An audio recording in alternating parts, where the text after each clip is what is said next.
അധികം മസാലകളൊന്നും ചേർക്കാതെ എളുപ്പത്തിൽ തയ്യാറാക്കാൻ പറ്റുന്ന ഒരു വെജിറ്റബിൾ ബിരിയാണിയാണ് ഇന്നത്തെ വീഡിയോ. ഇതിനു വേണ്ടി 2 കപ്പ് ബസ്മതി അരി അരമണിക്കൂർ വെള്ളത്തിൽ കുതിർക്കാം. 2 ടേബിൾ സ്പൂൺ നെയ്യ് ചൂടാക്കി അതിലേക്ക് കുറച്ച് കശുവണ്ടി പരിപ്പും ഉണക്കമുന്തിരിയും ചേർത്തിട്ട് ഒന്ന് വറുത്ത് മാറ്റാം. ഇനി ഇതിലേക്ക് 3/4 ടീസ്പൂൺ പെരിഞ്ജീരകം, 6 ഏലയ്ക്ക, 6 ഗ്രാമ്പു, 1 കഷ്ണം കറുവാപ്പട്ടയും ചേർത്തൊന്ന് മൂപ്പിക്കാം. 1 കപ്പ് സവാള കനം കുറച്ച് നീളത്തിൽ അരിഞ്ഞത് ചേർത്തൊന്ന് വഴറ്റാം.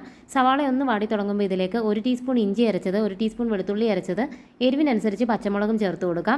ഇതിന്റെയും പച്ചമണം മാറി കഴിയുമ്പോൾ 1 കപ്പ് മല്ലിയിലയും പുതിനയിലയും അരിഞ്ഞത് ചേർത്ത് കൊടുക്കാം. ഒരു വലിയ തക്കാളി ചേർക്കണം. 1/4 കപ്പ് തൈരും ചേർത്ത് കൊടുക്കാം. എല്ലാം കൂടി വഴറ്റി നന്നായിട്ട് എണ്ണ തെളിഞ്ഞു വരണം. ഇനി ഇതിലേക്ക് 3 കപ്പ് തിളച്ച വെള്ളം ഒഴിച്ചു കൊടുക്കാം. 2 കപ്പ് അരി വേവാൻ 3 കപ്പ് വെള്ളമാണ് വേണ്ടത്. നമുക്ക് ഇഷ്ടമുള്ള വെജിറ്റബിൾസ് ഒക്കെ ഇട്ട് കൊടുക്കാം. ഞാൻ ക്യാരറ്റും ബീൻസും ആണ് ചേർത്തത്. ആവശ്യത്തിന് ഉപ്പും ചേർക്കാം.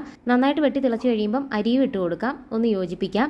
ഇനി കുക്കർ അടയ്ക്കണം. വിസിലില്ലാതെ വേണം അടയ്ക്കാൻ. നന്നായിട്ട് ആവി വരുമ്പോൾ തീ ഏറ്റവും ലോ ഫ്ലെയിമിലേക്കാക്കി വിസിലിട്ട് കൃത്യം 5 മിനിറ്റ് വേവിച്ചാൽ മതി. പ്രഷർ പോയി കഴിയുമ്പോൾ തുറക്കുമ്പം അരി നല്ല കൃത്യമായ പരുവത്തിൽ വെന്തിരിക്കും. നമ്മൾ നേരത്തെ വറുത്ത കശുവണ്ടി പരിപ്പും ഉണക്കമുന്തിരിയും ചേർത്ത് ഇളക്കി